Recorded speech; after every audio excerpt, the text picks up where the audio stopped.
দিল্লি নয়, পিন্ডি নয়, নয় অন্য কোনো দেশ, সবার আগে বাংলাদেশ।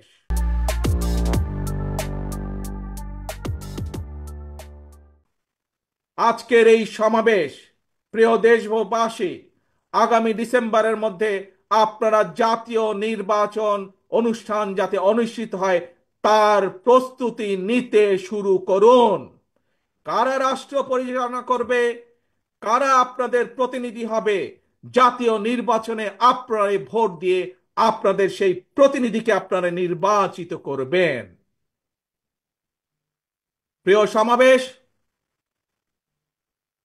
শহীদ রাষ্ট্রপতি জিয়ার সৈনিক দেশনেত্রী বেগম খালেদা জিয়ার কর্মীদের প্রতি আহ্বান জানিয়ে বলতে চাই, আপনারা জনগণের কাছে যান, তাদের প্রত্যাশা জানার চেষ্টা করুন, তাদের প্রত্যাশা বোঝার চেষ্টা করুন, জনগণের মন জয় করুন।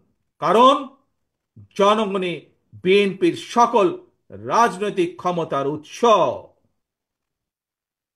প্রিয় দেশবাসী, প্রিয় সমাবেশ, প্রিয় ভাই বোনেরা, এবার আমি আপনাদের সামনে একটি ছোট্ট স্লোগান তুলে ধরতে চাই।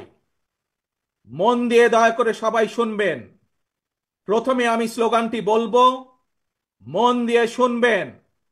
তারপরে দ্বিতীয়বার আবারও আমি বলবো, তখন দয়া করে সকলে আমার সামনে স্লোগানটি আপনারা একই সাথে বলবেন। দিল্লি নয়, পিন্ডি নয়, নয় অন্য কোন দেশ, সবার আগে বাংলাদেশ। প্রিয় সমাবেশ বলুন, প্রিয় দেশবাসী বলুন, দিল্লি নয়, পিন্ডি নয়, নয় অন্য কোন দেশ, সবার আগে বাংলাদেশ।